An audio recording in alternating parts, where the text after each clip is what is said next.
As always from Bobi Wine, this is what he's very good at. He is a performer. There's a reason that he's a star and he gathers so many crowds. So a very strong speech today accusing President Museveni of corruption, of cronyism, of beating up opposition contenders.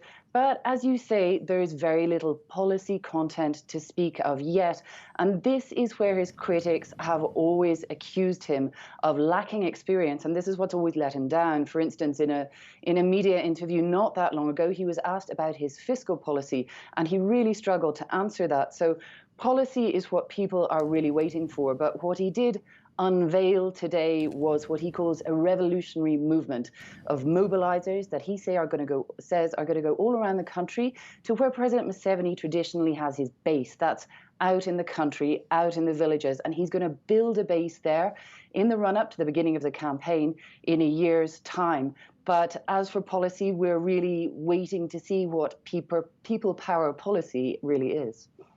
And the election's a bit more than a year away. Can Bobi Wine, in that time, despite his shortcomings, unite the opposition? So, yeah, we have now quite a fragmented opposition, although the nominations aren't in yet, so it's not official. The full list of runners and riders isn't in yet, but we will maybe have the perennial candidate, who is Kizza Besigye, who's Museveni's former personal physician, who knows him really well, who's been a four-time election contender, a four-time loser, and who's very, very popular. And then we have another new contender with the Democratic Party, which is an old and very well-respected party, but which historically doesn't do that well in elections, has suddenly got a new member, which is one of Uganda's most popular singers, Jose Chameleon, who recently joined in the past few weeks. So he was a former supporter of Museveni's, and he's potentially seen as something of a spoiler, which may split the opposition even more in the run-up to the 2021 election. And while Bobi Wine's movement say that they're open to talking to anybody, to working with anybody, Bobi Wine is their candidate. So it remains to be seen how the opposition will or can unite. And what about these charges that he's facing? Will that get in the way?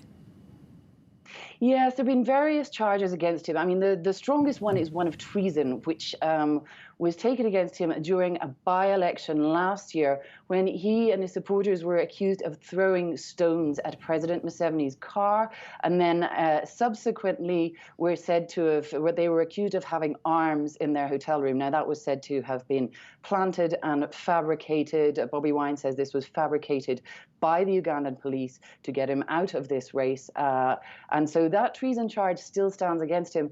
And if he is convicted of any offence between now and 2021, that will rule him out definitively of running for election.